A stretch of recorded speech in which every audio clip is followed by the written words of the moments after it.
तालियों के साथ इनका स्वागत करते हैं। जैन सर, प्रणाम सर।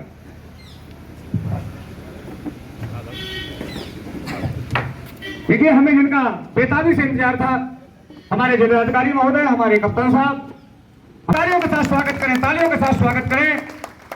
तालियों में कंजूसी न रखें। है श्रीमान आपका स्वागत है, श्रीमान आपका स्वागत है श्रीमान। और डीएम साहब जी आए, संग में पुलिस कप्तान, आपका स्वागत है श्रीमान, आपका स्वागत है श्रीमान। और हुए मनोरथ पूर्ण हमारे, माननीय से मिलकर 4 चांद लग गए हमारे इस पावन अवसर पर। आज आपके शुभ आगमन से बड़ी हम सबकी शान, आपका स्वागत है श्रीमान, आपका स्वागत है श्रीमान। और साहब एक लाइन जल्दी जल्दी में कह देता हूं। हम सबका उत्साह आपने कितना आज बढ़ाया है, हुए कृतार्थ और हम सबका मन फूलान समाया है। और किस प्रकार से करी आपका हम स्वागत सम्मान, आपका स्वागत है श्रीमान, आपका स्वागत है श्रीमान। पीछे वाले भैया तालियों में भी कंजूसी कर रहे हो क्या? और अभिनंदन हम करें आपका, हम स्वागत करते हैं साहब आपका। अभिनंदन हम करें आपका, आप उसे स्वीकार करें। है आनंद प्रफुल्लित कितना है, ऐसा हम एतबार करें। और करना क्षमा हुई जो गलती, ये बीके है अनजान, आपका स्वागत है श्रीमान, आपका स्वागत है श्रीमान।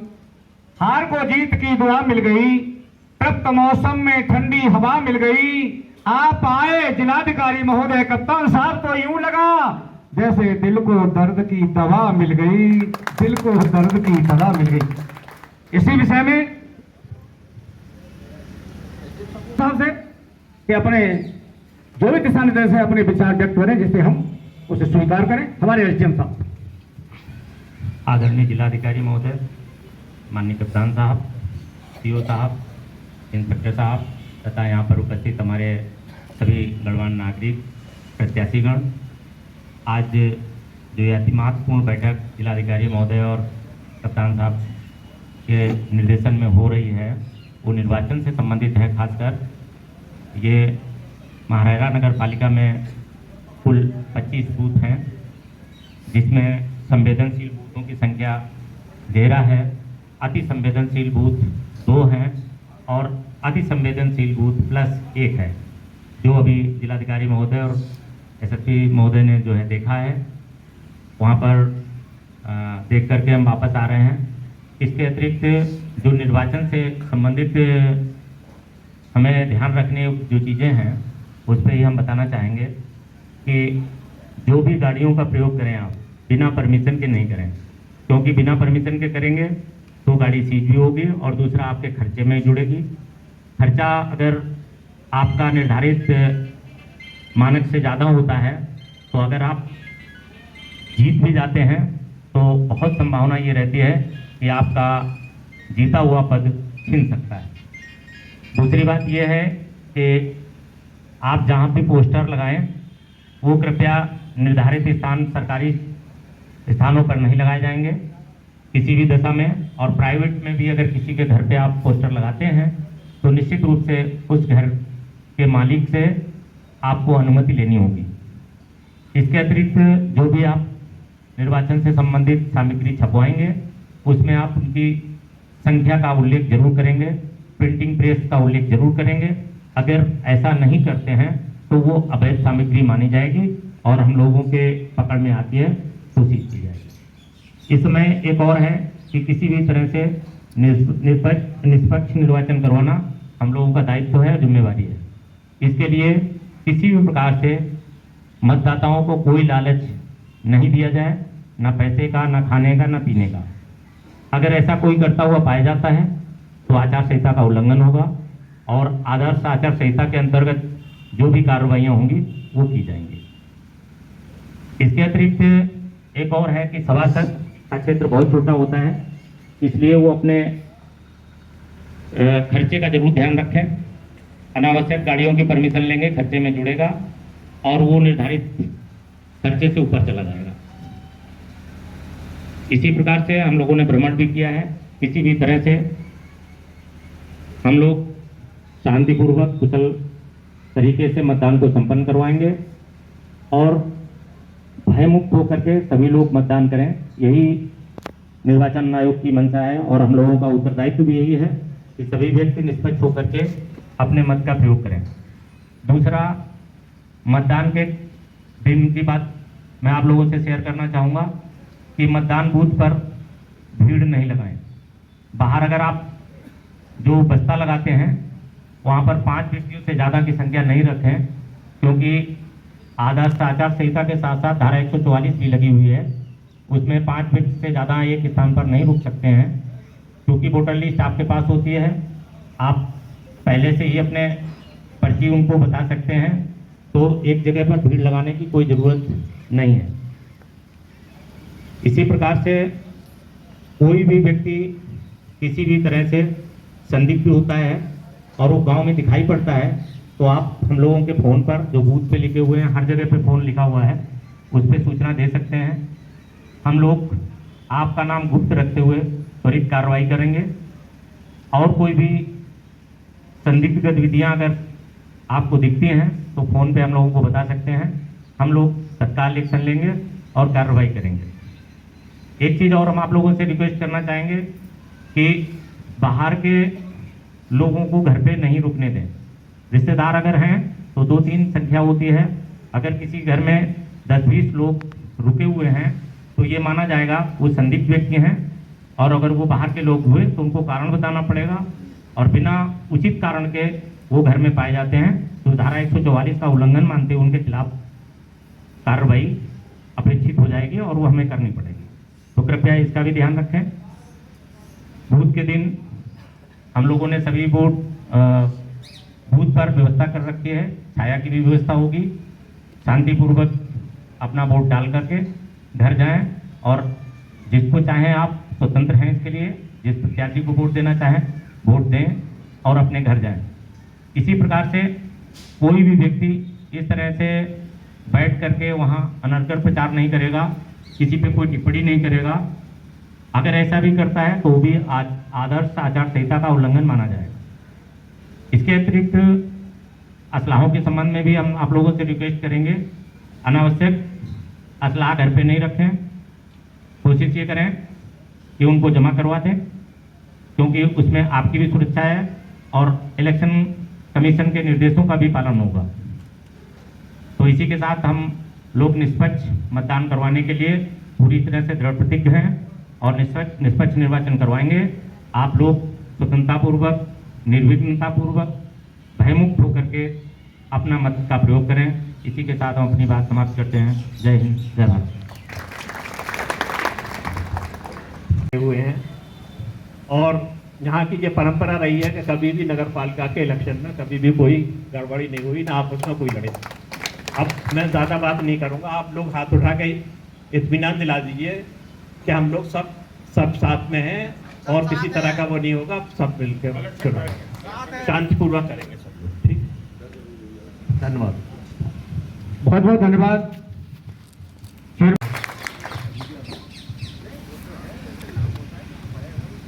आदरणीय जिलाधिकारी महोदय, साथी अधिकारीगण, उपस्थित देवियों एवं सज्जनों, आप लोगों को कुछ बोलना है? पढ़ नहीं है सारे? अध्यक्ष पद के प्रत्याशी कौन कौन है? आप हैं, आप नारी स्वावलंबन और सम्मान की बात कर रहे हैं। अभी आप पीछे दिखाई दे रहे हैं शास्त्री।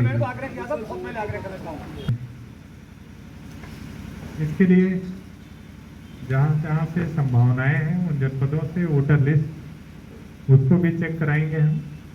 अगर वहाँ पे भी वोटर लिस्ट में है, यहाँ पर भी हैं, तो निश्चित रूप से फिर उनके खिलाफ वैधानिक कार्रवाई होगी। किंतु यहाँ वोटर लिस्ट में है, बाहर नौकरी कर रहे हैं, तो बेशक वो आके वोट करेंगे और कर सकते हैं। तो ये दोनों चीज़ों में थोड़ा सा बारीक सा फर्क हो जाता है, लेकिन जो आप बताए हैं वो बिंदु बिल्कुल प्रासंगिक रहेगा और हमारे जो अधीनस्थ अधिकारीगण हैं इसको बिल्कुल प्रॉपर्ली चेक कराएंगे। होगा कि कोई हरकत मतदान केंद्र के बाहर भी करके और पाक साफ कोई निकल पाएगा, इसकी हम लोग व्यवस्था कर रहे हैं। सभ्य इंसानों के लिए, सभ्य वोटरों के लिए पुलिस एक मित्र की तरह सदैव तत्पर मिलेगी, लेकिन यदि कोई कानून का उल्लंघन करेगा तो फिर कार्यवाही तो वो होनी है जो कभी भूत में देखा भी नहीं होगा। तो हमारा आग्रह होगा कि इसकी आवश्यकता ही नहीं पड़नी चाहिए। लाइनबद्ध होके आए, समय से आइए, सम्मान पूर्वक खड़े होइए और एक समय में प्रायः देखने में आता है कि एक समय में कंपटीशन में काफी संख्या में हर लोग बिल्कुल सम्मान पूर्वक आराम से, चाहे सुबह आइए, चाहे दोपहर में आइए, चाहे अंतिम क्षण में आइए, आप अपना वोट कास्ट करके जाएंगे। ऐसा नहीं होगा कि आपका वोट ना पड़ पाए। इसलिए आग्रह ये होगा कि एक साथ मतदान केंद्र पे अनावश्यक वहाँ दबाव मत पैदा करिए, भीड़ भाड़ मत लगाइए, उससे कोई फायदा नहीं है। प्रायः देखने में आता है एक के ऊपर एक कूद रहे हैं, फंसे पड़े हैं उसी, टाइम उतना ही लगता है। प्रॉपर दूरी पे खड़े होइए ना, एक वोट करिए, आराम से अपने घर चले जाइए मौज करते हुए। ये तो बात नंबर ही जगह सरकारी स्थानों पर बैनर पोस्टर कुछ दिखाई पड़े हैं, उस पर कार्रवाई होने जा रही है। आग्रह यह है कि बैनर पोस्टर बेशक लगाइए, अनुमति लीजिए, नंबर 1 तरीके से सही लगाइए। अगर आप किसी प्रकार की धुपलबाजी करके कहीं पर नाजायज रूप से लगाएंगे तो बड़ी छोटी सी बात के लिए बिना मतलब अभियोग पंजीकृत अपने विरुद्ध वो प्रत्याशी करा लेगा। एक चुनाव एक उत्सव है, प्रजातंत्र का उत्सव है, इसको उसी उत्सव की भावना से मनाना चाहिए। बढ़िया वोट करिए, परसेंटेज बढ़ाइए, जागरूकता ले आइए, आपके जो वोटर्स बाहर हैं उनको बुलाइए, पूरे परिवार के लोग एक साथ जाइए। ये चुनाव की खूबसूरती है। क्या करते हैं कि प्रशासनिक मशीनरी आपको पूरा प्लेटफॉर्म सही ढंग से तैयार करके देगी। बस आप अपने वोट को, जो भी वोटर है, अधिक से अधिक आप अपना वोट कास्ट करें। धन्यवाद। करेंगे जिलाधिकारी बहुत धन्यवाद। कप्तान साहब, एसडीएम साहब, सीओ साहब, इंस्पेक्टर साहब, उपस्थित समस्त अधिकारीगण एवं आए हुए समस्त महानुभाव, आप सभी का आज के इस कार्यक्रम में मैं हार्दिक अभिनंदन और स्वागत करता हूँ।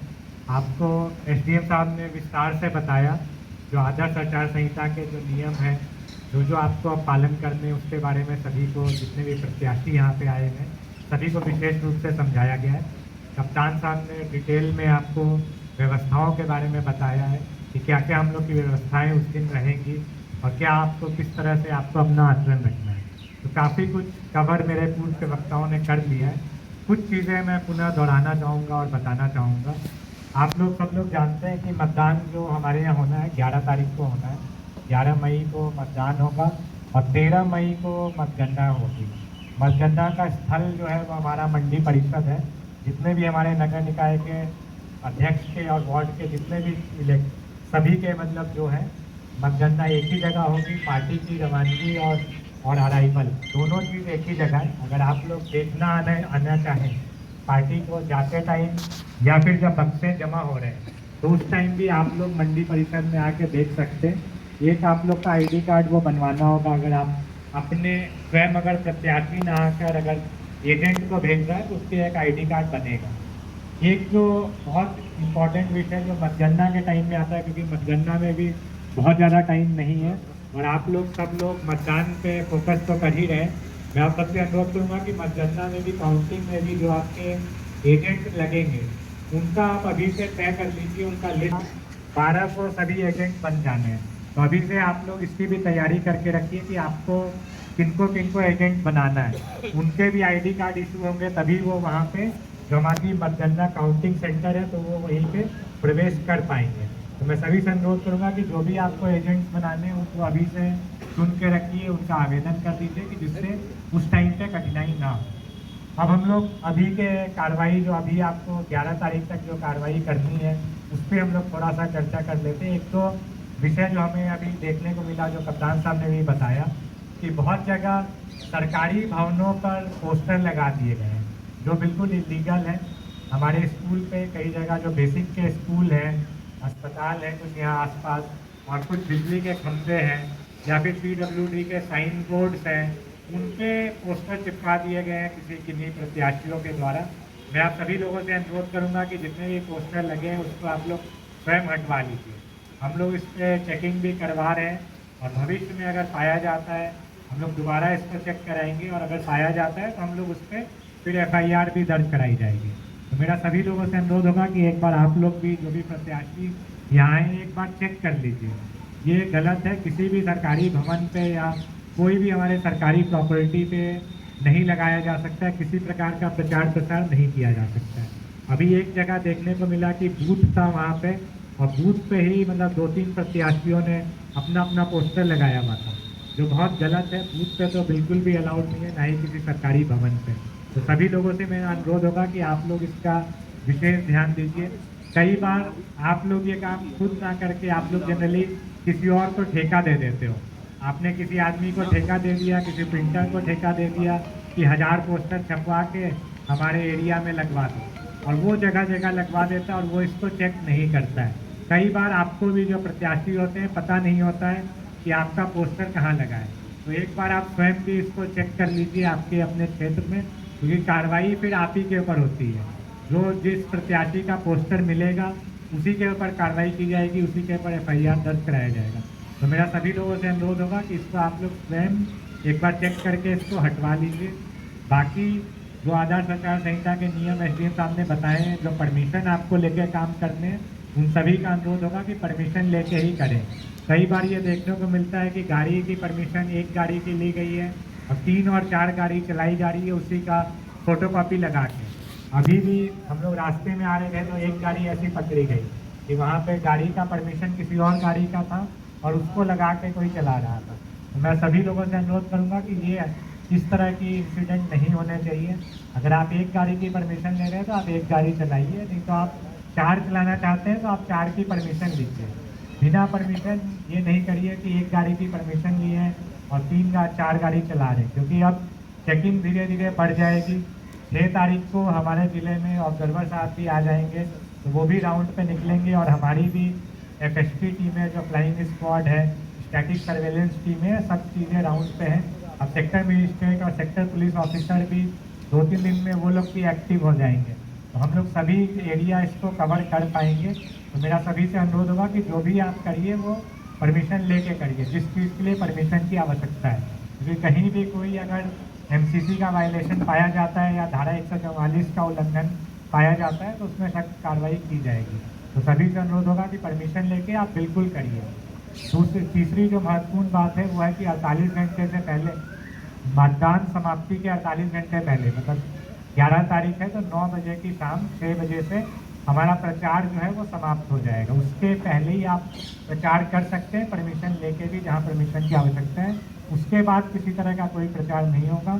तो मेरा सभी लोगों से अनुरोध होगा कि इसका आप लोग पूर्णतः पालन करिए। कई बार देखने को मिलता है कि एक दिन पहले इलेक्शन की रात को या 2 दिन पहले काफ़ी बड़ी संख्या में शराब और विभिन्न प्रकार की चीज़ें जो है गिफ्ट आइटम्स बंटवाए जाते हैं, तो वो थोड़ा सा आप लोग चेक रखिएगा।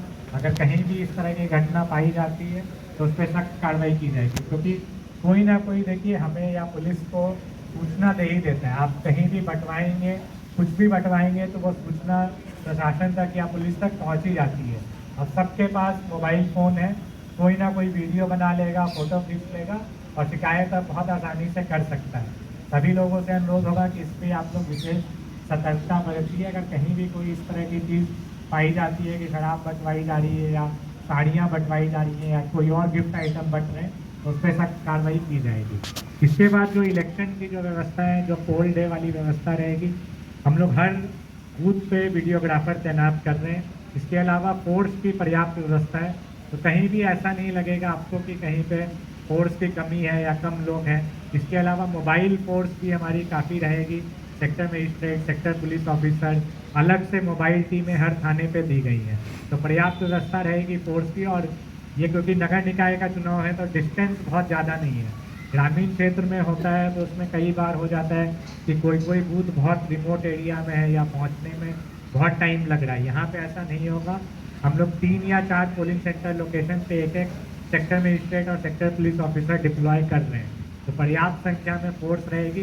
कहीं भी आपको कोई भी दिक्कत आए, कोई भी परेशानी आए तो तुरंत आप हम लोग को बताइए। एक जो प्रॉब्लम बताई दी गई थी कि एक दिन पहले काफ़ी बड़ी संख्या में जो बाहर से लोग आते हैं, तो उसका भी हम लोग चेकिंग करवाएंगे। जैसे 10 तारीख 9 तारीख को रात से ही इसकी चेकिंग कराई जाएगी। अगर आपको भी कहीं लगता है कोई पर्टिकुलर जगह या कोई पर्टिकुलर घर में अगर रुके हुए हैं या कोई इस तरह की सूचना आपके पास है, तो आप लोग ये सूचना पुलिस को और मजिस्ट्रेट को दे सकते हैं, क्योंकि 9 तारीख की रात से सभी लोग ग्राउंड पे रहेंगे। कभी भी आप बताएंगे तो हम लोग उसको चेक करा के उस पर भी कार्रवाई करेंगे। एक जो इशू जो पोल डे वाले दिन एक और इशू जो आता है वो होता है आइडेंटिफिकेशन का। कई बार होता है कि कोई आदमी किसी के नाम पे, जैसे आपने ही बताया कि किसी दूसरे आदमी के नाम पे वोट डालने की कोशिश करता है और आईडी कार्ड वो ऐसा आईडी कार्ड लाता है जिसपे फ़ोटो क्लियर नहीं होती है। तो फ़ोटो होना अनिवार्य है। फ़ोटो आईडी कार्ड जो आयोग के द्वारा निर्धारित किए गए हैं, वो सभी फ़ोटो आईडी कार्ड में से कोई भी एक आईडी कार्ड होना अनिवार्य है और फ़ोटो और उस व्यक्ति का फ़ोटो मैच करना चाहिए। अगर उसमें मिसमैच हो रहा है तो फिर आगे की तहकीकात करके ही जो पीठासीन अधिकारी हैं वो आगे का वोट डालने देने का डिसीजन वो लेंगे कि उनको वोट डालने देना है या नहीं देना है। तो मैं आप सभी लोगों से अनुरोध करूंगा कि जो भी आपके वोटर्स हैं, आप लोग भी इस चीज़ को बताइए कि सभी लोग वोटर आईडी मतलब फ़ोटो आईडी कार्ड लेके जाएंगे। सिर्फ मतदाता पर्ची के बेसिस पे वोट डालना अलाउड नहीं होगा। कई बार वोटर सिर्फ मतदाता पर्ची लेके पहुंच जाता है, सिर्फ मतदाता पर्ची पे वोट डालने नहीं दिया जाएगा, क्योंकि मतदाता पर्ची कोई भी किसी और का कई बार ले लेता है, प्राप्त कर लेता है। इसलिए फ़ोटो आईडी कार्ड अनिवार्य है। अगर फ़ोटो आईडी कार्ड में, जैसा कप्तान साहब ने बताया, किसी प्रकार का फ्रॉड अगर पाया जाता है कि दूसरे आदमी का लाके प्रयास किया जा रहा है या फर्जी आधार कार्ड या कोई और आईडी कार्ड बनवा के डालने का प्रयास किया जा रहा है, तो उस पर सख्त कार्रवाई की जाएगी। इस पर मुकदमा लिखवाया जाएगा गंभीर धाराओं में और उस पर सख्त कार्रवाई होगी। मेरा आप सभी लोगों से अनुरोध होगा इस चीज़ का आप लोग भी अपने स्तर से भी प्रचार प्रसार करिए कि ये घटना ना हो। और ये ट्रेनिंग के दौरान भी हम लोग सभी लोग को हम लोग स्पेशली इसको बताएंगे कि कैसे उसको चेक करना है, जो हमारे सेक्टर पुलिस ऑफिसर और सेक्टर मजिस्ट्रेट लगेंगे। तो ये मेरा सभी लोगों से अनुरोध होगा, टाइमली वोटिंग का जो टाइम है 7 बजे से 6 बजे तक, उसको टाइमली आप अपने वोटर को भेजिए। अगर कोई 6 बजे के बाद अगर लाइन में पहुंचता है तो उसको वोट डालने नहीं दिया जाएगा। ठीक 6 बजे जो मतदान का बाहरी जो गेट होगा उसको बंद कर दिया जाएगा, अंदर किसी को एंट्री नहीं दी जाएगी। जो लोग लाइन में लगे होंगे 6 बजे उनको ही बस वोट डालने दिया जाएगा।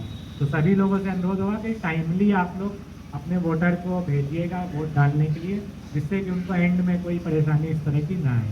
बाकी हम लोग आगे भी अगर आपके कोई भी सुझाव हो या कोई भी समस्या हो, हम लोग अवेलेबल हैं। आप हम लोगों को बताइए, हम लोग उस पर भी कार्रवाई करेंगे। बहुत बहुत धन्यवाद आप सभी का आने के लिए। जय हिंद, जय हिंद।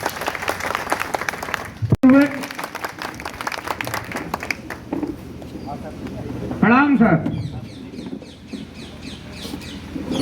आपको हमारा ये वीडियो पसंद आया हो तो इसे लाइक और शेयर जरूर करें और हाँ, हमें सब्सक्राइब और फॉलो करना ना भूलें ताकि आप देश और दुनिया की कोई खबर मिस ना करें।